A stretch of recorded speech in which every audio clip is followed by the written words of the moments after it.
E hoje vamos retornar ao sermão profético de Jesus.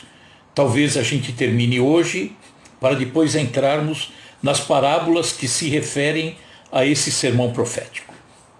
Então, vai ser necessário recapitular um pouquinho, afinal de contas, passou-se aí um tempinho razoável.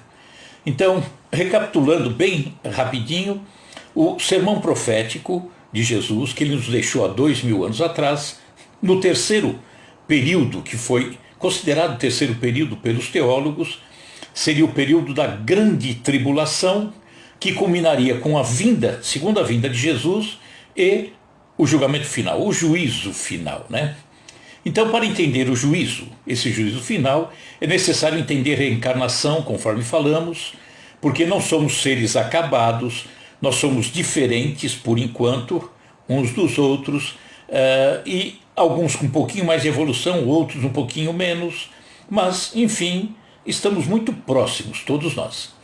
Então, por aí descartamos a única existência, a unicidade de existência, porque se ocorresse uma única existência, e não da forma como nós entendemos as reencarnações, como vários dias de aula para um aprendizado melhor, se fosse uma única existência, Deus teria sido injusto, né? Sabemos que os atributos de Deus já nos levam a entender que ele é infinitamente bom. Então, ele abre as portas para que a gente consiga crescer sempre, né? E é justo. Nós temos que crescer de acordo com os méritos pessoais. Então, reencarnação, para mim, é a bondade infinita de Deus. É o amor total de um pai. Destrói as punições. A reencarnação destrói as punições. Aquela punição eterna, aquela coisa toda. Entretanto, não elimina a necessidade da reparação daquilo que fizemos de errado. Então, confirma que um pai, ou que o nosso pai, não perderá um único dos seus filhos. Ninguém vai se perder. Então não há aquele sofrimento eterno, estaremos infinitamente num inferno, por exemplo, até porque não existe, né? Então, comprovada até cientificamente as reencarnações, estão comprovadas, sempre existiu, desde que o homem é homem. Mas, reencarnação, corrigir, reparar, pede sempre sacrifícios, né? Esforço da nossa parte. O progresso individual é isso mesmo, é esforço, é vontade, é amor, é servir ao próximo. Então, vamos lembrar do estímulo que Jesus nos deixou há 2000 anos. Ele disse: podereis fazer o que faço e ainda mais. Ou seja, temos a capacidade de chegar onde Jesus chegou. E vamos chegar, com certeza. Alguns um pouquinho mais rápido, outros um pouquinho mais lento, mas chegaremos. E quando Jesus diz que poderemos chegar, fazer o que ele faz e ainda mais, é porque jamais seremos condenados por uma única vida para um sofrimento eterno, porque senão chegaremos a fazer o que ele faz, né? Várias encarnações significam aprimoramento, experiências no campo físico, no campo da matéria, e que no nosso caso vem ocorrendo atualmente no planeta Terra. Então, na Terra, encontramos pessoas com diferentes níveis de evolução. Pessoas praticando ainda o bem e o mal, sem sombra de dúvida. Alguns um pouquinho mais de bem e menos de mal, outros mais de mal e um pouquinho menos de bem. Mas ainda existe um mal em todos nós. É inegável, né? Então, isso aí explica a origem das dores, das grandes tribulações que Jesus falou há 2000 anos e que estamos passando hoje de uma forma bem forte, né? Só que nessa caminhada, como carregamos o bem e o mal dentro de nós, ora somos vítimas, ora somos os algozes, né? Porque ninguém é perfeito.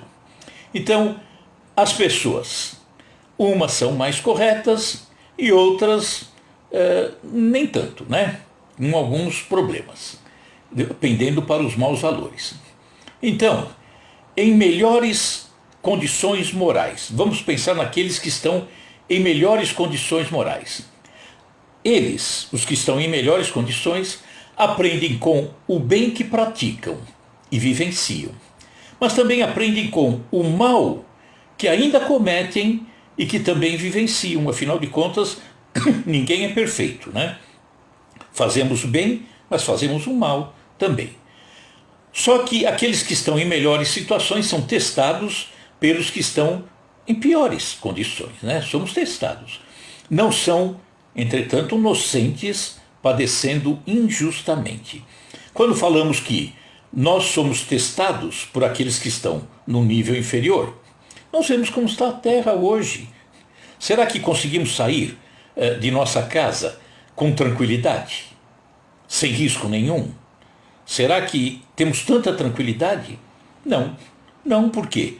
Porque existem irmãos nossos em condições morais um pouquinho abaixo e que estão por aí aprontando horrores, né? Então, esses os de melhores condições morais, é isso que eu falei. E agora os de pior condição moral, aqueles que estão um pouquinho inferior.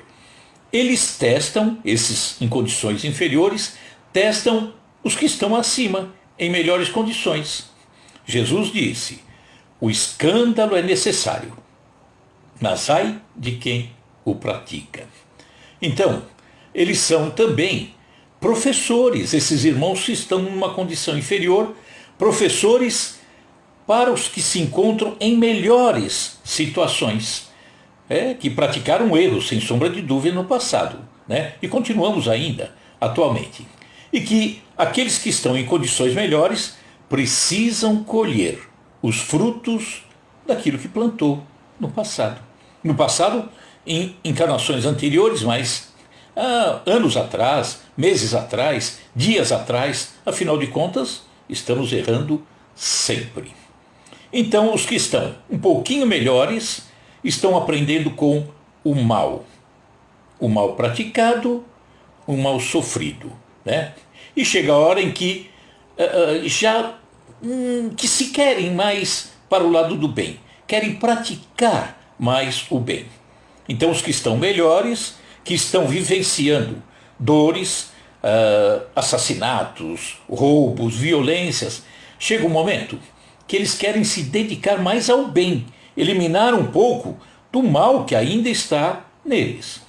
Eles já não se identificam tanto com o mal, já começam a não querer praticar o mal, a sua convivência com os que praticam mais males do que ele já não é tão útil, ele já não, esses que já estão, ainda estão agressivos, aquela coisa toda, já não auxiliam tanto na evolução daqueles que já não querem saber do mal e já estão se preocupando mais com o bem, né? A não ser oferecendo, no caso, aqueles que estão em condições mais precárias, a única coisa que aqueles que estão acima é perceber no que está abaixo um campo fértil que se apresenta para a prática do bem, para a sua prática do bem, ajuda, a caridade, o ensinamento. Fora isso, ele não quer mais a convivência com o mal, né? Já não agrada mais, ele não se alegra em praticar o mal. Então, a convivência entre ambos, aquele que está melhorzinho e aquele que está abaixo, a convivência entre ambos, para esse que está melhor, já não produz o mesmo efeito do passado. Quando eu, no passado, estava numa condição, vamos imaginar, uma condição melhor, e tinha alguém em condição um pouquinho inferior, que eu me comprazia até em viver com ele, né? O mal, tal, suportava, mas chega um momento em que, agora, eu já não me alegro tanto com isso, eu me distancio. E ao me distanciar, essa convivência já não me interessa mais, né? Já não vai me ensinar, porque eu já aprendi com a dor, eu quero fazer o melhor, quero crescer, né? Então, citamos até na última semana que falamos sobre isso, a questão do trânsito, quando nos deparávamos com alguém no trânsito que cometia uma barbeiragem, a gente se exaltava, já não faço mais isso, né? Não, vai com Deus, vai em frente. Falamos da questão do apelido. Quando alguém colocava em nós um apelido, nossa, a gente queria brigar. Hoje não, a gente já nem liga, né? Olha, eu estou na minha, fica na sua. Citamos como exemplo a questão, por exemplo, da criança, que saía na rua para quebrar vidros. Se juntava lá em meia dúzia, saía para quebrar vidro, para tocar campainha. Chega um momento em que um percebe que não quer mais isso, não está bem. O que ele faz?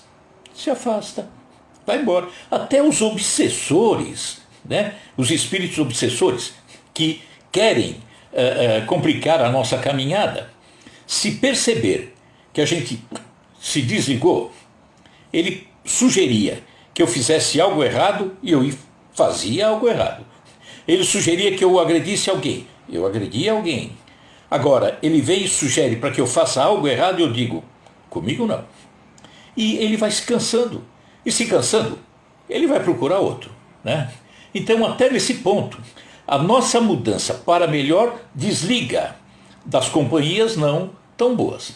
Então, nós percebemos aí que cada um estará sempre à procura daqueles com os quais ele se afina. Se eu me afino com melhores, se eu me afino com os inferiores, estou com ele, né? Tem aquele ditado que diz, diga-me com quem andas e te direi quem és. Então é exatamente isso, tá? Então, na Terra, as coisas estão mudando. Sem sombra de dúvida. Estamos às portas de um novo mundo. E talvez diga, mas mudando como? Eu só vejo barbaridades. Está mudando, sem sombra de dúvida. Estamos entrando num mundo de regeneração, onde o bem estará acima do mal. Só que isso é um processo, não é um acontecimento imediato. De repente vai mudar tudo? Não, de repente não vai mudar tudo. O mundo muda a cada vez que nós mudamos. Se nós mudamos, estamos auxiliando o mundo a mudar. E vamos entrar no mundo de regeneração na velocidade que cada um de nós imprimir na sua modificação. Se ficarmos retardando a mudança ou a entrada definitiva do mundo de regeneração, aguardará mais. Por quê? Porque nós não nos empenhamos. Então, a terceira grande parte do sermão profético diria das grandes tribulações, né? E que terminaria com a segunda vinda de Jesus e com o juízo final. Mundo de regeneração, para mim, é a concretização daquilo que foi profetizado por Jesus. Eu tenho essa certeza. Vamos ver. Essa parte final ele diz que haveria segunda vinda de Jesus e depois o juízo final. Quando falamos da vinda de Jesus, meu entendimento é a mensagem de Jesus. Em Marcos, Evangelho de Marcos, capítulo 13. Quem quiser procurar, anota aí. Marcos, capítulo 13, versículos 26 e 27. Está escrito assim, palavras de Jesus. E então verão vir o Filho do Homem nas nuvens, com grande poder e glória. Jesus, nas nuvens, o Filho do Homem, eu entendo como, obviamente, acima de todos, organizando, orientando, ele está nas nuvens, está no alto, né? Nessa orientação. E ele enviará os seus anjos e ajuntará os seus escolhidos, desde os quatro ventos, da extremidade da terra até a extremidade do céu.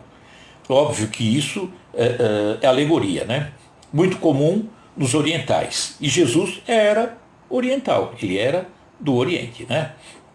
Então, a doutrina espírita, ela foi buscar na fonte pura do cristianismo, o cristianismo do primeiro, segundo e terceiro século, onde ainda não tinha infiltração, dogmas, rituais, hierarquia.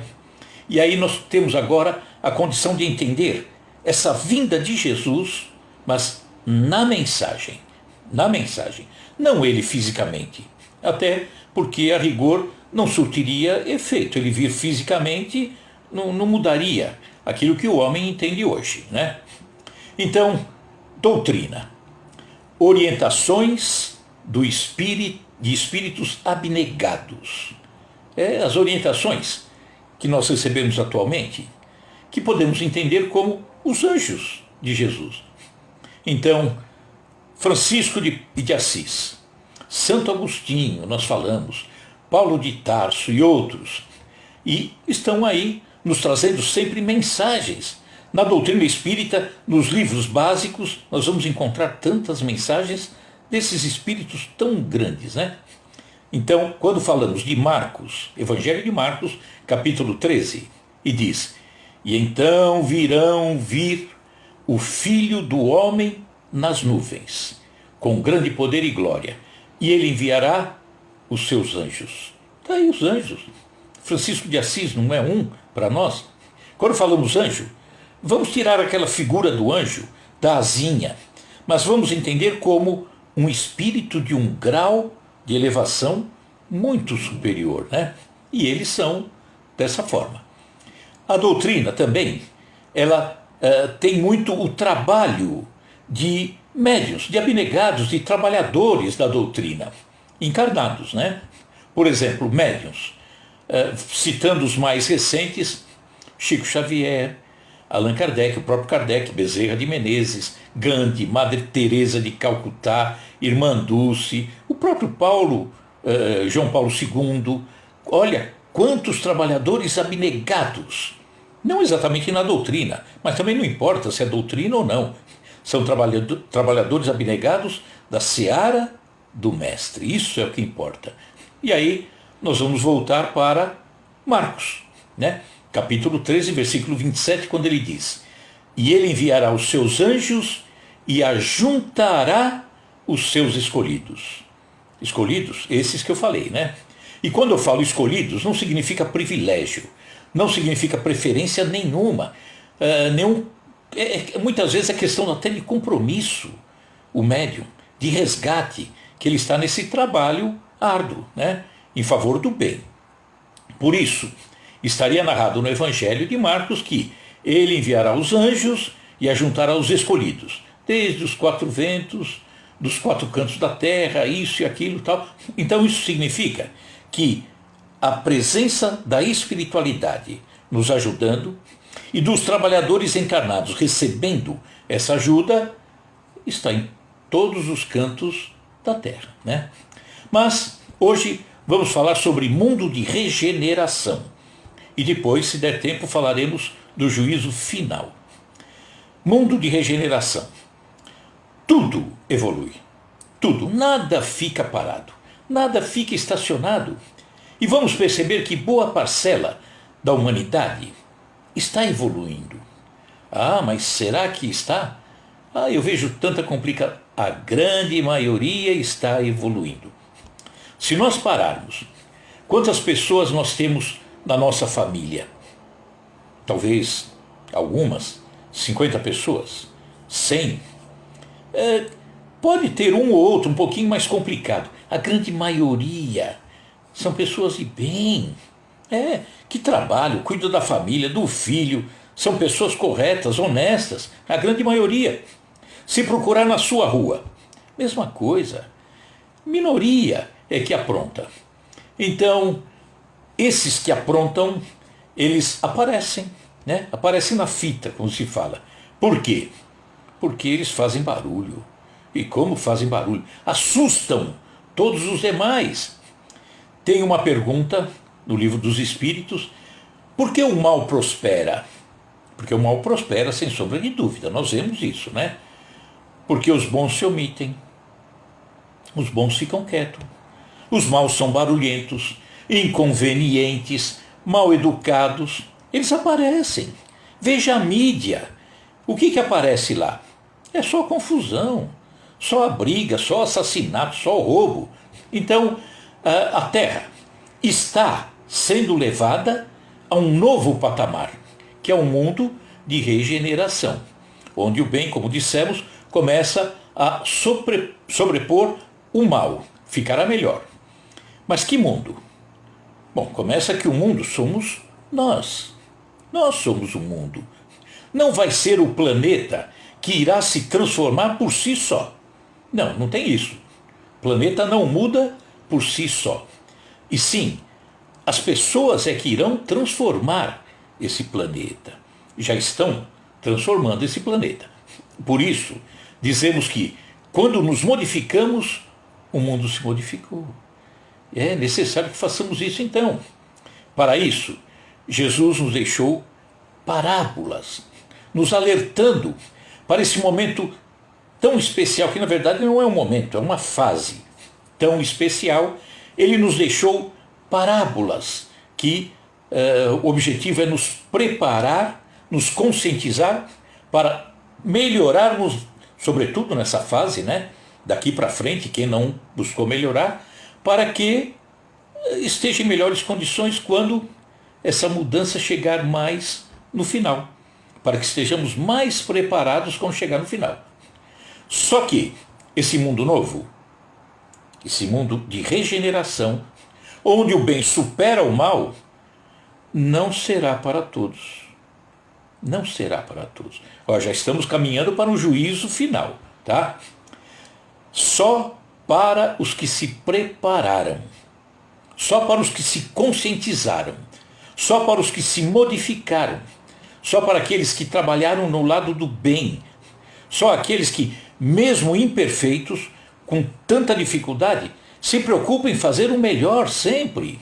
Então esse mundo novo, o mundo de regeneração, será para essas pessoas, para aqueles que buscam, por exemplo, a orientação do Evangelho, aqueles que buscam entender, para aqueles que têm uma conduta moral mais elevada, mesmo aqueles que não têm o conhecimento, o envolvimento, por exemplo, proporcionado pelo Evangelho. O Evangelho ajuda, mas tem pessoas que, mesmo sem ter esse conhecimento, têm uma conduta moral exemplar, melhor às vezes até do que aquele que tem esse conhecimento, mas não pratica, né? Então o importante é o conteúdo e nunca o rótulo. Qual é o seu rótulo? Sou espírita. Bom, grande coisa. Olha, eu vi você fazer coisas do arco da velha. Então, de que adianta ser espírita? De que adianta dizer que é evangélico, católico, se não faz o melhor? Então, isso não é importante.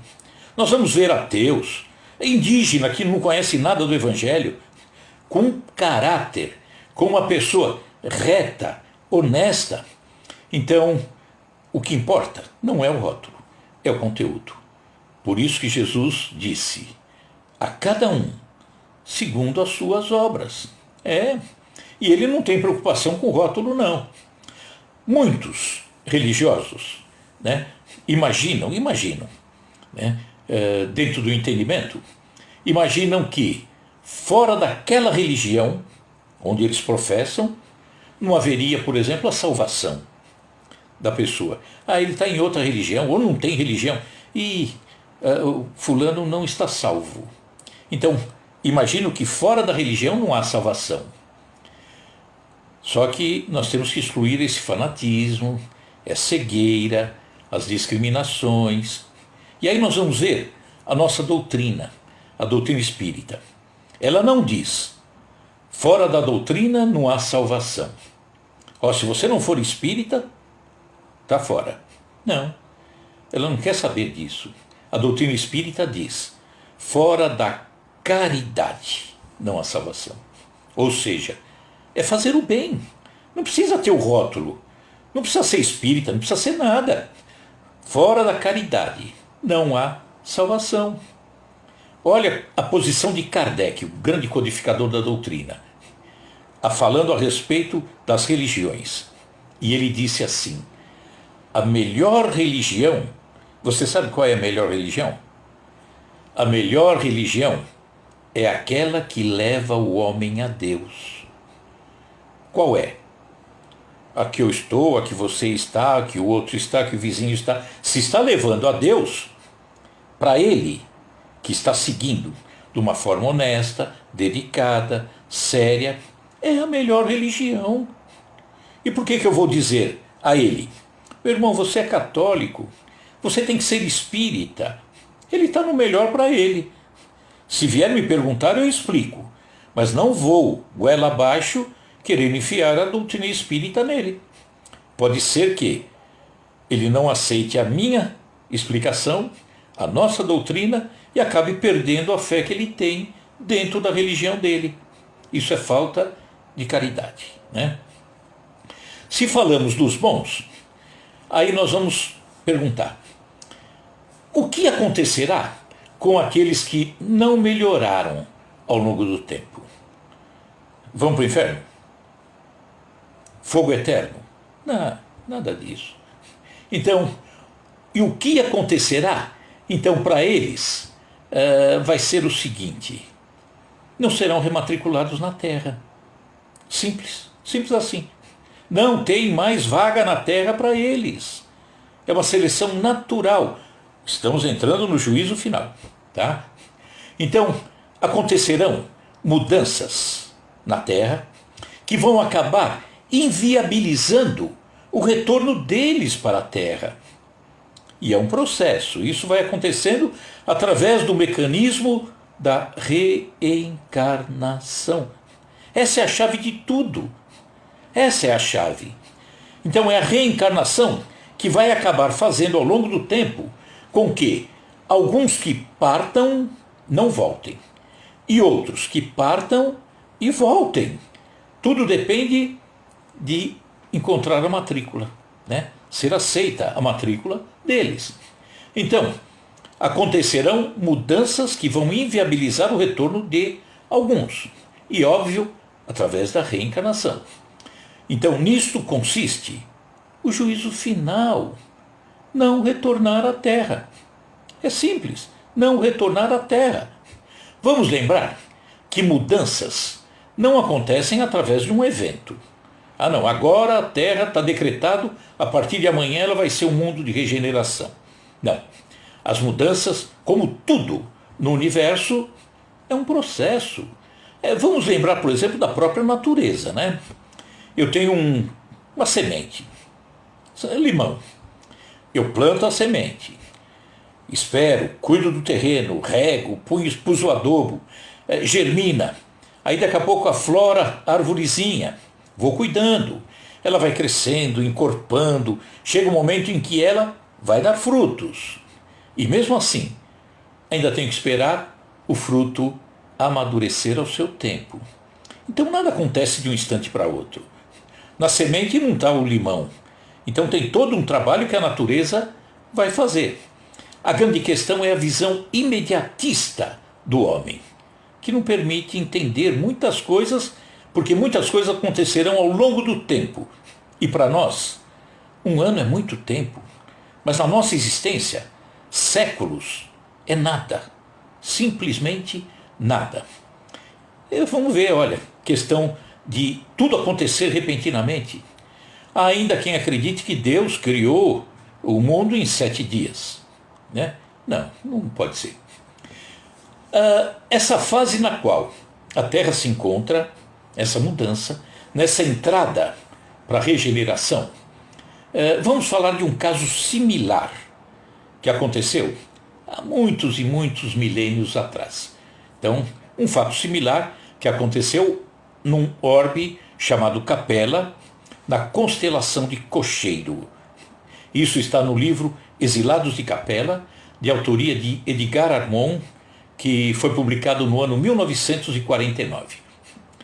Essa constelação está distante da Terra 42 anos-luz. É longe? É perto. 42 anos-luz. Se perguntar quantos segundos tem 42 anos, a gente pode responder que tem todos os segundos do mundo, né? Infinitos segundos. E a luz percorre nada mais, nada menos do que 300 quilômetros por segundo. Ou seja, em 1 segundo, a luz é capaz de dar 7 voltas e meia na Terra. E essa constelação está apenas a 42 anos-luz. E é uma das mais próximas que nós temos aqui.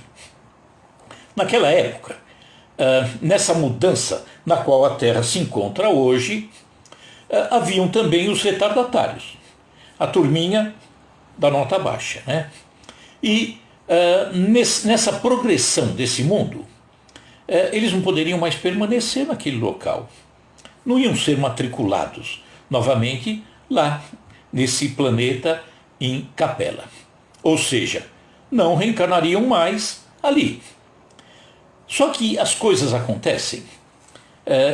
Nesse orbe havia aqueles que compreendiam mais, aqueles que evoluíram mais, e esses que ficaram abaixo. Eles não poderiam mais encarnar. Às vezes a impressão que tem é que vai vir alguém, aí pensando no juízo final, virá um ser, o Jesus que toma conta daquele orbe, né, um outro espírito grandioso, maravilhoso, apontando o dedo. Você não fica mais em Capela. Fora. Você não fica. Fora. Você fica. A impressão que dá é toda hora um dedo apontando, né? Será que é isso? Eu entendo que não. E aí eu faço uma comparação que me traz uma ideia assim, muito lógica do que deve acontecer nesse processo. É aquilo que acontece, talvez já tenha dito aqui em outra live, não me recordo, daquilo que acontece numa festa de casamento. Todo mundo já foi em alguma festa de casamento. De repente, na festa, no salão, ao entrarmos no salão, nós vamos ver vários grupinhos espalhados pelo salão. E aí, desembarcamos no primeiro grupinho que está à nossa frente. Começamos a conversar ali e eu percebo que aquele assunto não cai bem. Para mim não serve. Estão falando bobagens, não sei o que e tal. Eu estou incomodado. Aquele lugar não está bom para mim. Eu vou arranjar uma desculpa e vou para outro grupinho. Chego lá, mesma coisa. Um assunto esquisito, um assunto complicado, pesado, feio. Eu dou um jeitinho, arranjo uma desculpa, vou para outro. Até que finalmente eu vou chegar naquele grupinho que eu digo, opa, vou ficar aqui, tá bom demais. É um assunto que me interessa. Mas na contramão também acontece. Aquele que está louco para contar piada suja, ele entra no salão e vai entrar num grupinho que está falando de doutrina espírita. Ele vai ficar incomodado. Como que eu vou falar minha piada suja aqui? O pessoal não vai gostar muito. Ele vai arranjar um jeitinho, vai para outro grupo. Aquele outro grupo, moderado, ele vai ficar incomodado. Vai para o outro grupo, até o momento em que ele chega, vai ouvir as piadas que serão contadas e ele vai ficar vermelho, porque são piores que a dele. Ali, ele está em casa. Ali ele está feliz. Ali ele está bem. Então, essa separação é mais ou menos assim. Imaginou um criminoso voltado para crime, para matar. De repente, ele é colocado sozinho num ambiente onde as pessoas estão falando de Jesus, de fazer o bem, de acolher os pobres. Ele não vai ficar ali, não. Ele vai embora, né? Não se sente bem. Então essa seleção, por exemplo, lá em Capela, eu entendo que tem muito disso. Ah, turminha aqui. Olha, o orbe melhorou, evoluiu. Eu estou a fim de continuar quebrando vidraça. Mas não tenho espaço. E aí foi levado para um outro planeta que estava em condições bem inferiores, né? Estava bem novinho o planeta, em termos de humanidade. O planeta Terra. E eles que vêm com condições melhores, conhecimentos melhores, e vêm aqui para auxiliar no crescimento dos espíritos nativos na Terra. Daqueles que ainda pouco conhecem. Aí é que surge a roda, aí é que surge o fogo, esses que trazem esse entendimento, né? E quando vieram para cá, esses irmãos de Capela foram exilados de Capela para vir para a Terra, são recepcionados por Jesus e que os acolhe, mostrando que aqui eles terão a oportunidade de reparar, de crescer, de melhorar aquilo tudo, né? E aí, quando a Bíblia diz na perda do paraíso, a questão de Adão e Eva, dá para entender que a perda do paraíso é aquilo que eles, vindos lá de Capela, traziam dentro de si a lembrança de um mundo superior, de um mundo arrumado em todos os pontos de vista, e de repente eles estão aqui em condições tão complicadas, né? Tão precárias. Então, isso confirma que o pai, viria a confirmar, que o pai não perde nenhuma de suas ovelhas. Mas também confirma o que Jesus disse: na casa do meu pai há muitas moradas. Muitas moradas. É óbvio que essas moradas têm que ter utilidade, ter a vida, se não em todas, na grande maioria. Ou tiveram no passado ou terão no futuro, se são locais ainda em formação.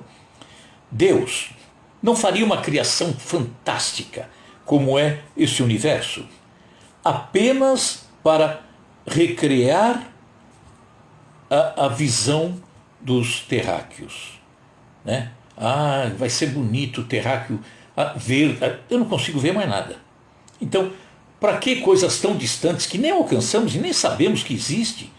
Então, o pai não cria à toa. Um pai na terra não cria, não constrói 20 casas para abrigar um filho. Não faz sentido. Construa uma, tá bom demais.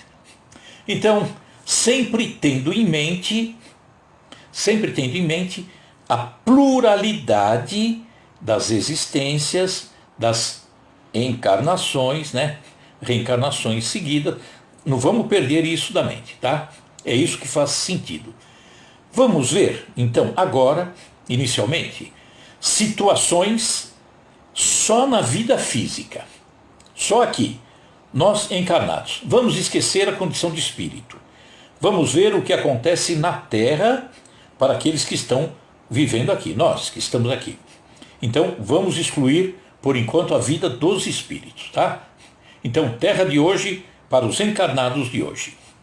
Vamos imaginar, na Terra, um pai tem 2 filhos. 2 filhos.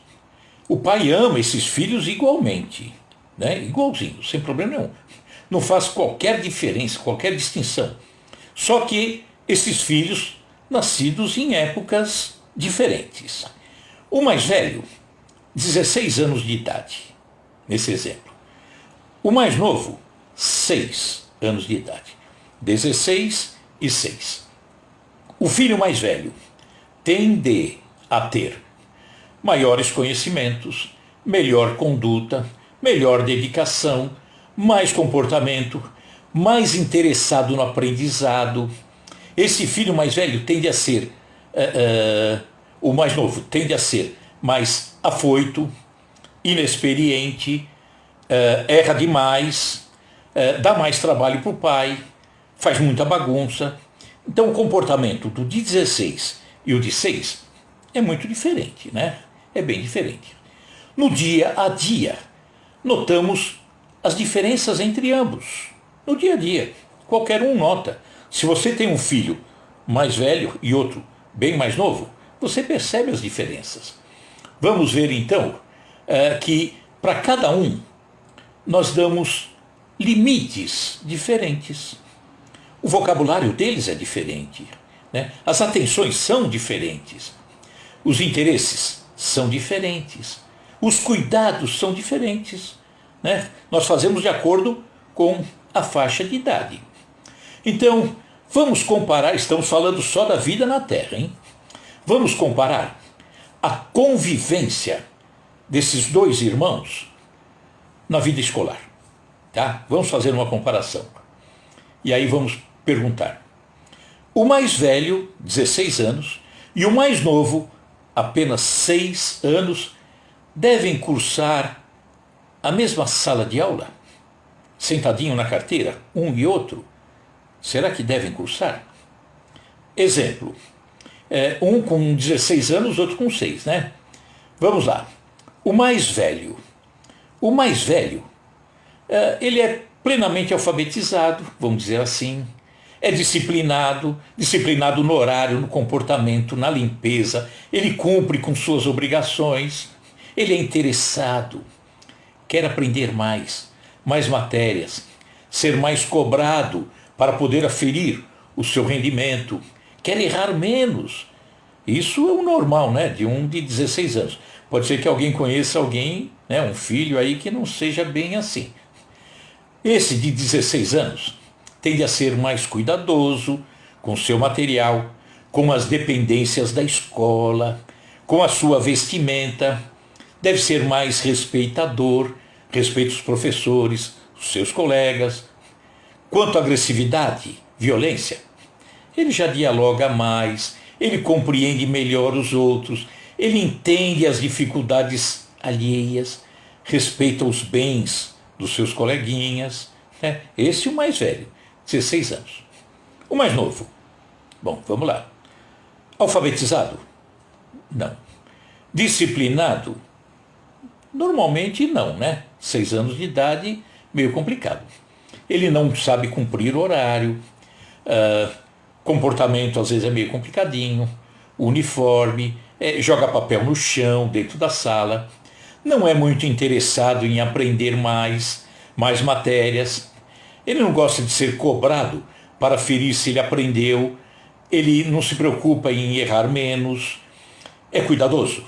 Normalmente não. Com seu material rasgado, jogado, com as dependências da escola, risca a carteira, né? Cola o chiclete embaixo. Então, é respeitador? Também não sabe bem respeitar os professores, os colegas. Às vezes é agressivo, sim, né? Não dialoga, não compreende os outros, não compreende as dificuldades dos outros, toma para si de vez em quando emprestado o lápis do coleguinha, depois não quer devolver. Então, nas escolas físicas da Terra, aqui estamos falando só dos encarnados, esquece espírito, a conclusão é que os dois não podem cursar a mesma sala. Não dá. Seria o caos, confusão total. Desmotivaria o mais velho e o mais novo, porque o professor estaria falando para o mais novo na linguagem do mais novo e o mais velho ia dormir. E se o professor fala na linguagem do mais velho, o menorzinho vai estar fazendo bagunça, não vai ter interesse nenhum. Então, por esse motivo, é que aqui, nas escolas aqui, na Terra, se faz uma seleção, colocados em salas, normalmente, né, por faixa etárias, mas também em razão do grau de conhecimento, de desenvolvimento. Alunos que cursam na mesma sala devem ter, então, portanto, um conhecimento parecido, um comportamento parecido. E quanto aos dois irmãos, o de 16, o de 15 lá, e o de 6 anos? Não tem como ficar junto. Não vai dar certo, porque eles são muito diferentes, né? Só que diferentes por enquanto. Chegará o dia, lá na frente, em que eles serão muito parecidos, né? É só uma questão de tempo. Mas por enquanto, fiquem em salas diferentes. É normal. Até porque não existem motivos, não tem motivo nenhum para deixá-los juntos, né? Não há sintonia entre eles em termos de estudo. Só que eles vão ao mesmo colégio. Não frequentam a mesma sala, mas vão ao mesmo colégio, tá? Então a construção física é a mesma. Estão em salas diferentes. E em muitos momentos, as crianças de todas as idades, 5 anos, 6 anos, 7 anos, 12, 15, vão se encontrar. Se encontram no pátio, na hora do recreio. E aí, muitas vezes, geraria uma confusão natural. Por quê? Porque os interesses são diferentes. Imagine os pouquinho maiores, querendo conversar sobre a aula, não entendeu, dá para você me auxiliar, o que você entendeu da aula? E daqui a pouco vem um pequenininho, chuta a canela, pega o livro, joga no chão, seria uma confusão terrível. Mas, ainda na Terra, aqui, só no aspecto físico, vamos ver que surgiu um fato novo. Os dois estão na mesma escola, salas diferentes. Surgiu um fato novo. E se a escola decidir fechar todas as salas de aula do ensino fundamental? Olha, não vai ter mais ensino fundamental. Por quê? Porque nós temos muita gente para o nível médio, muita gente procurando. Então vamos encerrar aqui na escola, nesse prédio, o ensino do curso fundamental. E começar, portanto, a concentrar as atividades no ensino médio. Né? O que esse pai do filho de 15 e do filho de 6 precisará fazer para o filho mais novo? Jogar na rua? Deixar com traficantes? Não. Certamente não o deixará ao abandono, de forma nenhuma. Terá de procurar uma nova escola onde atenda o curso fundamental. E nela, matricular o filho mais novo, de 6 anos. Simples assim. Não é isso que aconteceria? É o normal, né?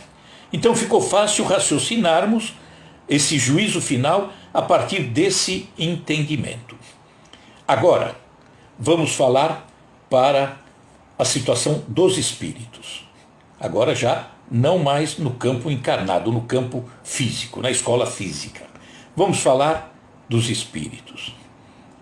Encarnação acontece aqui no planeta Terra para nós, né? Então a Terra hoje é um mundo de expiação e provas. Mundo de expiação e provas, onde ainda prevalece o mal, onde ainda prevalece a confusão, onde todos os alunos dessa escola, no mundo de expiação e provas, todos os alunos, além de estar numa escola só, que é o planeta Terra, é como se estivesse numa única sala. Já viu a confusão? É aquele que conhece mais, que se comporta mais, né, melhor, junto com aquele que conhece muito menos, que se comporta de uma forma inadequada. Aqui prevalece o mal. A convivência entre os espíritos de diferentes graus de evolução é como aquele jovenzinho do 15 anos e dos 6 anos, né? Então, a convivência, só que agora na condição de espírito, essa convivência de espíritos em diferentes graus de evolução é necessária. Por enquanto é. É necessário manter todo mundo na mesma sala de aula. Na mesma sala de aula. Por isso, estamos todos nessa mesma escola, no mesmo pátio, mas nos separamos de vez em quando, como se estivéssemos em salas diferentes, em razão da afinidade, da evolução. Estamos na sala, todo mundo junto, na Terra. Mas o grupinho que está mais interessado em aprender forma um grupinho e fica num canto da sala. Não quer se envolver tanto com aqueles que não querem aprender, né? Porque aqui é como se não houvesse separação pela idade. Não, é separação pela afinidade, pelos interesses, pela forma de se comportar, tá? Então, estamos juntos, todos nós, ainda no mundo de expiação e provas aqui na Terra, estamos todos juntos pela necessidade da convivência entre o agressor e o agredido, o que ofendeu e o que foi ofendido. Existem vínculos entre nós, compromissos, débitos, reajustes. Então é aqui que vamos exercitar a paciência, o trabalho, a humildade, o perdão, a tolerância. De que adiantaria estarmos separados, agredido e agressor, se o agressor nunca vai ter contato com o agredido? Como que ele vai se comportar com relação à agressão? Então, e como que o agredido vai tentar ajudar o seu agressor? Se está todo mundo separado, eu não tenho o agressor na minha vista e ele não me tem na sua vista, fica muito diferente. Então, essa mistura dentro de uma única sala de aula é necessário para que todos nós aprendamos a exercitar isso tudo. Paciência, trabalho, dedicação, amor, tolerância, tudo isso. Então seria improdutivo sermos colocados em locais onde não tivéssemos contato entre nós, né? Já viram que é diferente da escola aqui na Terra, entre as pessoas. Bom, vamos ver, acho que já estamos mais ou menos em cima, né? Já estamos em cima da hora. Vamos ver se dá mais alguns minutinhos. Bom, consequências do comportamento individual. Vamos pensar nisso. Os espíritos que insistem em não evoluir, aqueles que querem ficar na turminha de baixo, não aproveitarão a oportunidade de novos reencarnes na Terra regenerada, né? Quando estiverem em melhores condições. Eles não vão ter a oportunidade, até por uma questão de afinidade. Estar numa Terra onde todo mundo, a grande maioria, está só praticando o bem, para quem só quer praticar o mal fica um negócio meio estranho, né? E como vai chegar um momento em que é como se não tivesse mais o curso fundamental na Terra. Não tem mais a oportunidade de matricular esse pessoal. Ou seja, nesse novo mundo, onde o amor começa a prevalecer, que é um mundo de regeneração, serão conduzidos esses que ficaram abaixo a uma outra escola. Não podem ser rematriculados. Como se a Terra agora atendesse apenas ao pessoal do curso médio e não mais o fundamental, né? Então seria o que Jesus disse no sermão profético: final dos tempos. Estamos no final dos tempos, no final dessa era, desse mundo de expiação e provas para entrar no outro. É final dos tempos, não final do mundo, né? Onde vai acontecer o destino da humanidade, o julgamento. E o juízo final, como é que fica? Bom, ele falou que as ovelhas ficariam à direita, os bodes à esquerda, né? Para uns, a alegria, a recompensa, o céu. Para outros, o choro, o ranger de dentes. Então, juízo final. Como é que faz o juízo final? A consciência individual é que nos pune ou nos premia. É nós, o juiz está aqui dentro, guardadinho aqui dentro, atento. Nós é que às vezes fingimos que não vemos. É ela, a consciência, que nos conduz a uma próxima encarnação, a um ou a outro mundo, a Terra ou a essa nova escola que virá para abrigar aqueles que estão com a notinha bem baixa. Volta para a Terra regenerada ou vai então para um local em condições primitivas. É uma questão de afinidade também, como eu falei da festinha de aniversário, de casamento, né? Festinha de casamento. Você vai procurar aqueles com os quais você se sente bem.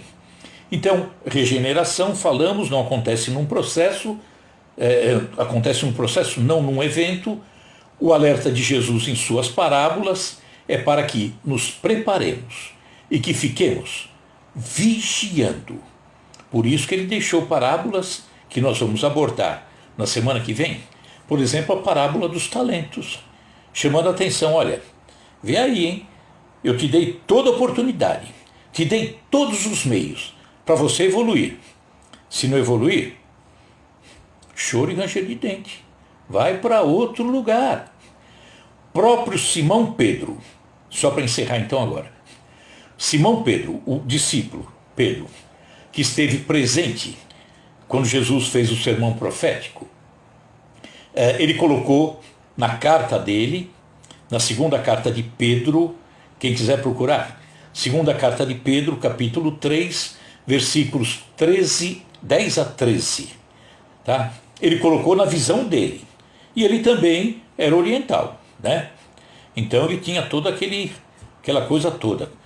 Usava parábolas, usava tudo aquilo lá.